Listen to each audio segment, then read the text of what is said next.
What's up, everybody? Donegan here, back with another Team Lotus Box deck tech, talking about another modern deck this time, as I've been one to do as of late.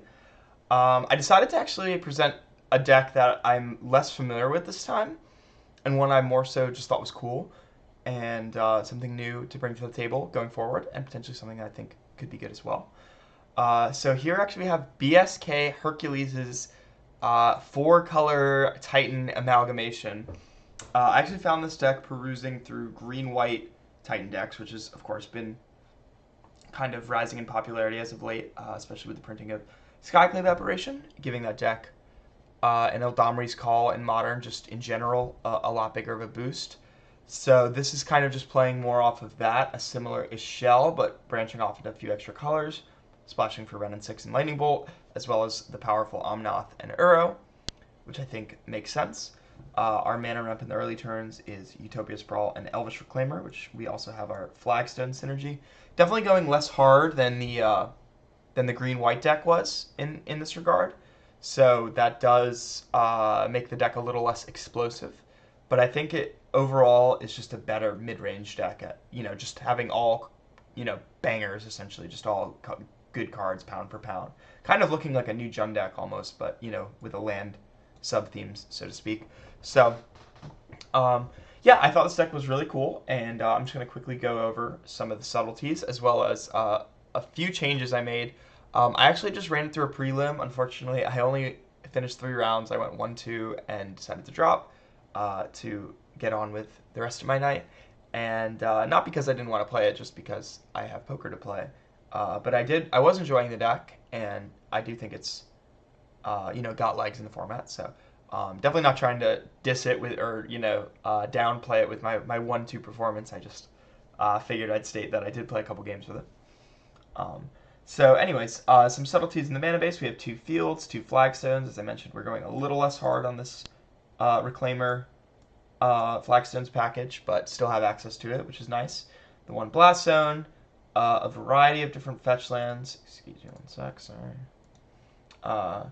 A variety of different fetch lands, including 1 Vista, 2 Foothills, less of the non-green ones, like, A4 Misty, 3 Heath, of course, and then, of course, 2 Valakuts to go with our Dryads. But not a lot of room for Bajuka Bog or no Cavern of Souls main deck. As you see, we have all this stuff in the sideboard, so kind of interesting there. But the mana base is tight. We are playing 4 colors. We have to fit in Flagstones, Field of the Dead, so, got to make some concessions somewhere. But yeah, so overall, I think this deck kind of is just playing off that green-white mid-rangey Titan, not super vulnerable to, or not as vulnerable to cards like Blood Moon and Fulminator Mage as maybe a deck like Amulet or Tron has been in the past. So that's kind of some of the draw to playing this more, kind of fair version.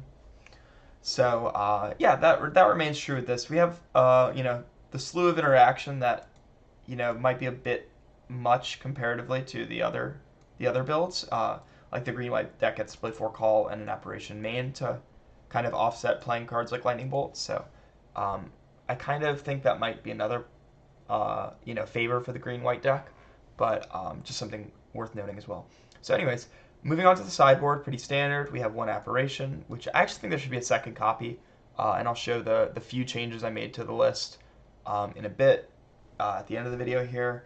I didn't want to change too much because, of course, I haven't played the deck. It looked, sound as a whole in general, and it's certainly a bit of a wonky new strategy, so I didn't really want to, mess and tune it without playing it. So I only changed a few things that I thought were clear improvements.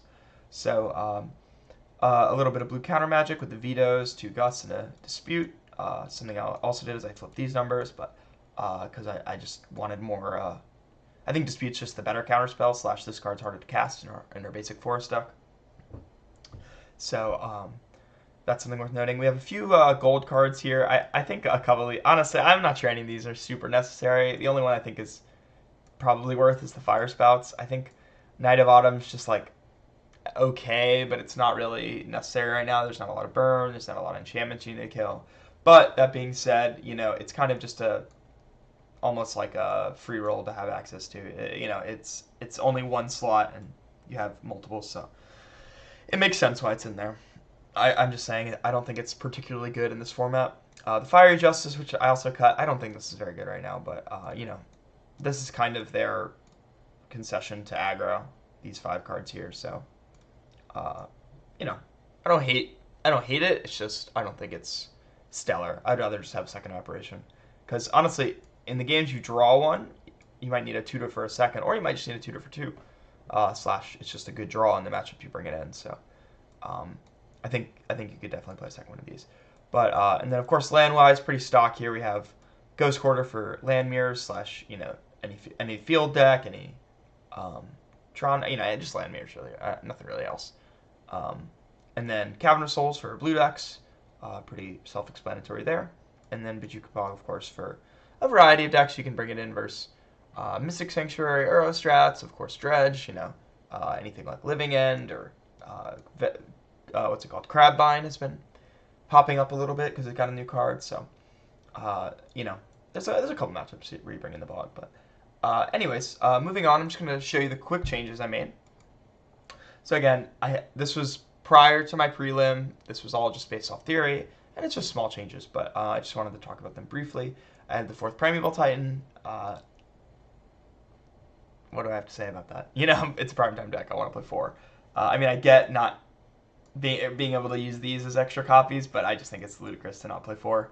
I know Abe Corrigan's a man who's a preacher of just playing 4 of your good cards, and this is certainly one of them. So I definitely, that was an eyesore when I saw the list initially. It's just 3 Titan. It's weird. So I actually cut a bolt for that because I just think we don't need the cheap interaction as much. I just want to make sure I'm enacting my normal game plan more. And then I added the second apparition to the sideboard over the Fire Justice. Again, I don't think Fiery Justice's utility with the split damage and gaining life is super relevant in this format, where I do think Apparition is just generally a solid card, so that you might actually want multiple copies of, especially in our Eldamri's Call deck. So, and then of course, like I said, I flipped the dispute veto numbers because easier to cast, 1 mana, etc., etc. So, that's all I have to say, I think, about this archetype right now. I'm going to be exploring more just Omnath shells in general, but I actually am very curious to see if there is some sort of Titan lane. I know Abe and his buddy Daniel Brody played it in a league last night, their own version of the deck with the Boreal Grazers and some other changes, and they went 5-0, and I think they're playing the same prelim I was tonight. So we'll see how they feel about that after, or if they think they feel strongly on if their version's better or not. Again, that's all going to be based off theory. I know how Abe hasn't tested this list verbatim. He's a big he's not a proponent of Eldamri's Call. He would rather just play 4 of all of our good cards, etc., etc. So, anyways, that's more or less my spiel on this deck. I think it definitely has some legs going forward. I think there's definitely room to explore with Omnath Titan. I don't know if it looks exactly like this. I don't know if should be a different ramp package. One thing I will note on that subject is when I played this deck a little, it did feel like Wrenn was a little, I'm not going to say bad, but like almost anti-synergistic with Titan because you really just want to ramp. So when you're essentially taking your turn off on turn 2 to just establish card advantage rather than, play a Secure Tribe Scout or an Explorer or something, it did feel less powerful. So perhaps, this is just totally not worth, and we should just be focused green-white deck, yada yada. Wrenn and Six isn't worth splashing, but I still think with all the powerful cards printed as of late, it's worth a shot, and there's definitely room to explore. So, anyways, that's enough of me rambling. I hope you enjoy this deck tag. I hope you have a new Modern deck to play, and good luck out there in the Moto streets, and thank you for supporting our content. Bye.